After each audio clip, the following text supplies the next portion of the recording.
Hello student, good morning to all. Cyber ethics की इस 5th class में आज हम लोग freedom of expression, digital divide और ई कॉमर्स के बारे में पढ़ेंगे। जबकि पिछले क्लास में हम लोगों ने नेटिकेट और सॉफ्टवेयर लाइसेंस के बारे में पढ़ा था और उस क्लास में मैंने आपसे एक सवाल भी पूछा था और वो सवाल था कि हु डिस्कवर्ड हैकिंग, हैकिंग को किसने डिस्कवर किया था। इसका जवाब होगा जॉन ड्रैपर। जॉन ड्रैपर ने हैकिंग को डिस्कवर किया था 1971 में। तो चलिए हम आज का अपना क्लासेस स्टार्ट करते हैं और उससे पहले हमेशा की तरफ से रिक्वेस्ट है कि अगर आप इस चैनल पर नए हैं तो आप हमारे इस चैनल को सब्सक्राइब कर लें ताकि हमारे आने वाले क्लासेस की नोटिफिकेशन आपको मिल सके। तो चलिए हम आज के अपने क्लास को स्टार्ट करते हैं। Freedom of expression. Freedom of expression is the right of citizen and organisation to exchange information without any fear. Freedom of expression क्या है? ये एक राइट्स है, ये अधिकार है। किसका? सिटीजन का या किसी ऑर्गेनाइजेशन, संस्था का इंफॉर्मेशन को एक्सचेंज करने की बिना किसी भय के। It only refer legal rights to speak out publicly. यह हमें राइट देता है, लीगल अधिकार देता है कि हम कुछ भी पब्लिकली बोल सकें। This right shall be include freedom of speech. यह हमें कुछ प्राप्त करने की फ्रीडम देती, आज़ादी देता है। Receive and impart informations and ideas of all kind. ये हर तरह के इंफॉर्मेशंस को या फिर आइडियाज को आदान प्रदान करने की इजाजत देता है।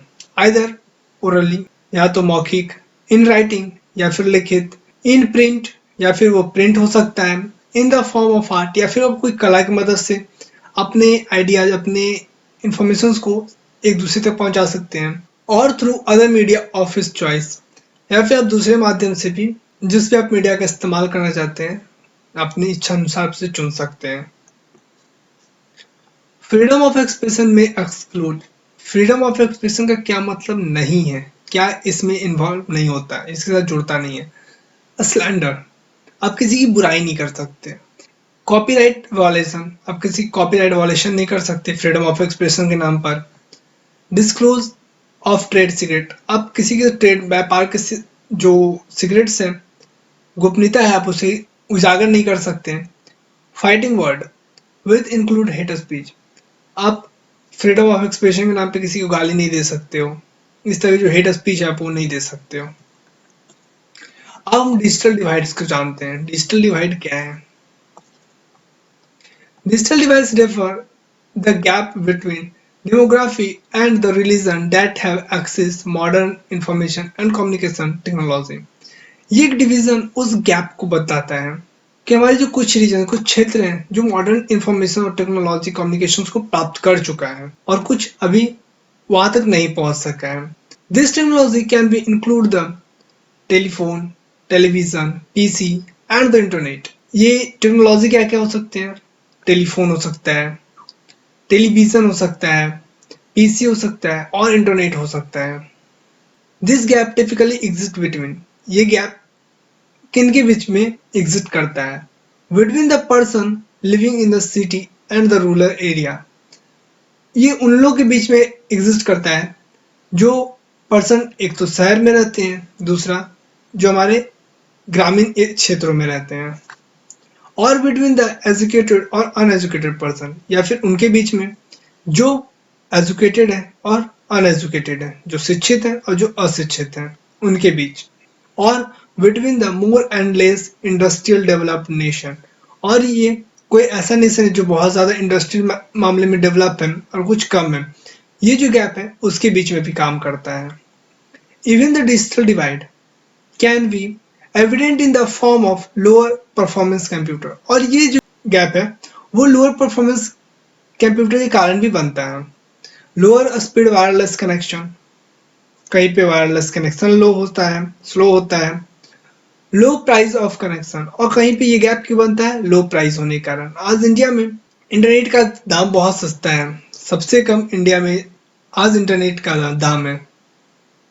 हमें एक पर जीबी डाटा मैक्सिमम 7 से 8 रुपए पे करने होते हैं और किसी कंट्री में ये बहुत ज्यादा है, तो ये गैप इसके कारण भी आता है। अब हम ई कॉमर्स की बात करते हैं। Commerce means business. कॉमर्स का मतलब क्या होता है? Business, exchange of goods and service. और वो बिजनेस जो पैदावार होते हैं उसे आदान प्रदान या फिर कोई सर्विस, अगर आप कुछ काम करते हो तो उसके एक्सचेंज को भी हम लोग बिजनेस कहते हैं। When we do this business online, जब हम ये बिजनेस ऑनलाइन करते हैं, इंक्लूड विथ ऑनलाइन शॉपिंग, इसके साथ साथ क्या, online shopping, online banking, online learning, ticket booking and online buying and selling goods, या फिर हम कोई भी सामान को ऑनलाइन या ऑफ खरीदते हैं या बेचते हैं, टिकट बुक करवाते हैं, या फिर हम कुछ सीखते हैं ऑनलाइन, या फिर हम शॉपिंग करते हैं, it is called as e commerce. इन सबको ई कॉमर्स में ही रखा गया है, इसे हम लोग ई कॉमर्स कहते हैं। There are 4 kind of e commerce module. E commerce के यहाँ पे 4 मॉड्यूल दिए हुए हैं। सबसे पहला कौन है, business to business, B to B. A company buy और sell a goods company through internet. Internet की मदद से एक कंपनी दूसरे कंपनी से कोई भी गुड्स को खरीदती या बेचती है। एग्जाम्पल के लिए, आपके पास कोई कंपनी है और आप जो प्रोडक्ट बना रहे हो या जो प्रोडक्ट बेच रहे हो उसके साथ आप कुछ फ्री देना चाहते हो कस्टमर को, तो आप जो भी चीज उसके साथ अपने प्रोडक्ट के साथ फ्री देना चाहते हो, आप उसकी कंपनी से बात करोगे और डायरेक्ट आप कंपनी से उसके प्रोडक्ट खरीदोगे। क्योंकि अगर आप मार्केट में गए उस प्रोडक्ट को खरीदेंगे, आपको बहुत ज्यादा महंगा पड़ने वाला है, क्योंकि उस पर और बहुत सारा टैक्सेस, ट्रैवलिंग चार्जेस सब लग जाते हैं। तो ये काम आप एक कंपनी से दूसरी कंपनी के साथ ही करोगे। तो और अगर ये इंटरनेट के साथ होता है तो ये ई कॉमर्स मॉड्यूल में शामिल होता है।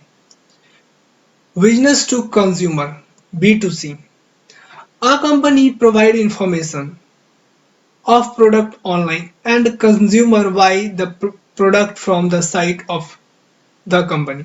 बिजनेस टू कंज्यूमर, इसमें क्या होता है, ये बिजनेस कंपनी और कंज्यूमर दोनों के बीच होती है, जो कस्टमर होते हैं उसके बीच। इसमें क्या होता है, कोई कंपनी अपने प्रोडक्ट को मार्केट में तो लॉन्च करती है और उसके साथ साथ अपने वेबसाइट के ऊपर भी उसका इंफॉर्मेशन अवेलेबल करती है। तो कुछ कंज्यूमर क्या करते हैं, डायरेक्ट उसके साइट पे जाकर उसे ऑर्डर कर देते हैं। वो कंपनी उस प्रोडक्ट को डायरेक्ट उस कंज्यूमर तक पहुंचा देती है। ये हमारा बिजनेस टू कंज्यूमर मॉड्यूल है। Consumer to consumer, one person want to sell his used thing online and other person buy it online from him। इसमें क्या होता है, ये कंज्यूमर टू कंज्यूमर, बेचने वाला भी कंज्यूमर और खरीदने वाला भी कंज्यूमर। इसमें क्या होता है, एक पर्सन अपना कोई यूज किया हुआ सामान बेचना चाहता है और जो वो सामान का जो एड्स डालता है इंटरनेट के ऊपर, उसे वो कोई दूसरा पर्सन खरीद लेता है, वो अपने जरूरत के हिसाब से देखकर उसे खरीद लेता है।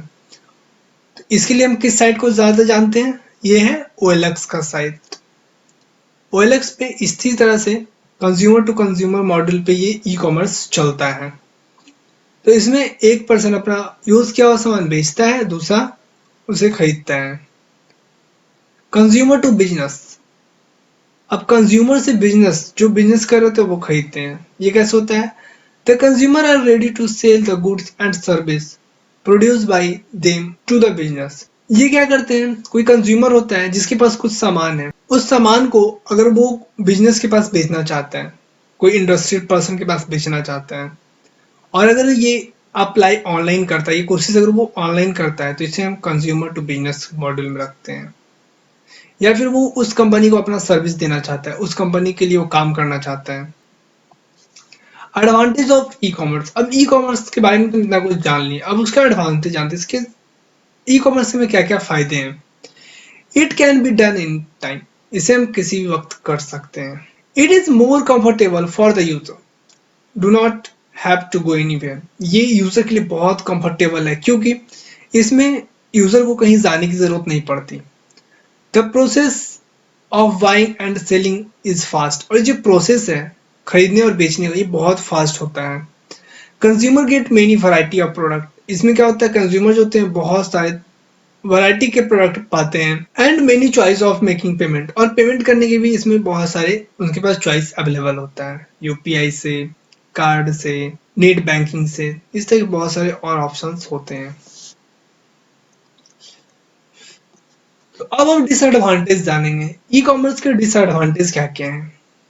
There are chance to be fraud, इसमें फ्रॉड होने का चांस ज्यादा है। The product can't be examined physically, हम इसमें जो प्रोडक्ट होता है उसे हम फिजिकली एग्जामिन नहीं कर सकते। अगर हम दुकान में जाते हैं तो कोई भी अगर प्रोडक्ट हम खरीदना चाहते हैं तो उसे छू कर, उसे उठाकर देख सकते हैं, उसे टच कर सकते हैं, पर हम ऑनलाइन में ऐसा नहीं कर सकते। हमें केवल उसे का पिक्चर देखकर उस प्रोडक्ट का आपको अंदाजा लगाना होता है। At the time sensitive information के वक्त, लाइक कार्ड डिटेल्स जब आप शेयर कर रहे होते हैं, can be stolen by hackers, ये हैकर्स के द्वारा चुराया जा सकता है।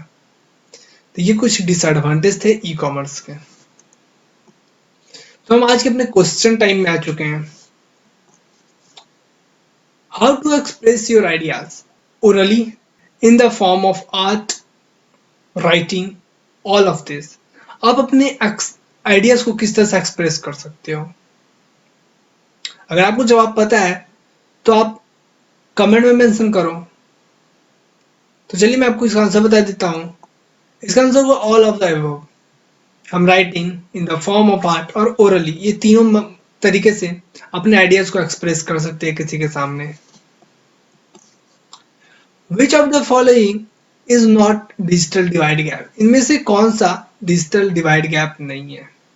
Between the person living in cities and rural area, between the educated and uneducated person, between the more and less industrially developed Nations, और none of this.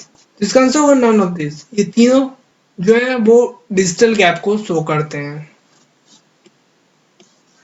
Which of the following is include in e commerce, इनमें से कौन ई commerce के अंदर include होता है?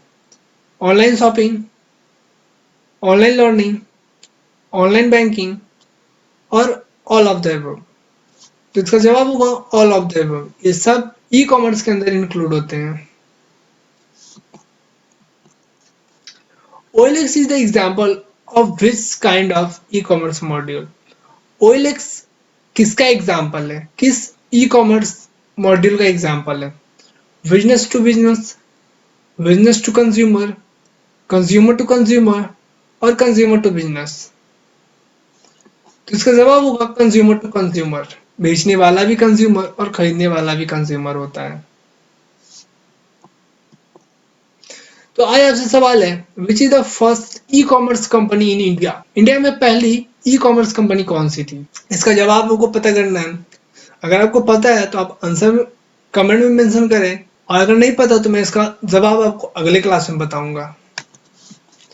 तो इस क्लास में इतना ही। आप हमारे इस चैनल को सब्सक्राइब कर लें। आपके जो नोट्स हैं वो हमारे वेबसाइट www.seable.in पे अवेलेबल है, और इस चैप्टर का लिंक मैंने डिस्क्रिप्शन और कमेंट में मेंशन कर दूंगा। आप उस पर क्लिक करके इस चैप्टर के नोट्स को डायरेक्ट एक्सेस कर सकते हो। तो मैं मिलता हूँ आपसे अगले क्लास में। तब तक के लिए have a nice day. Thank you.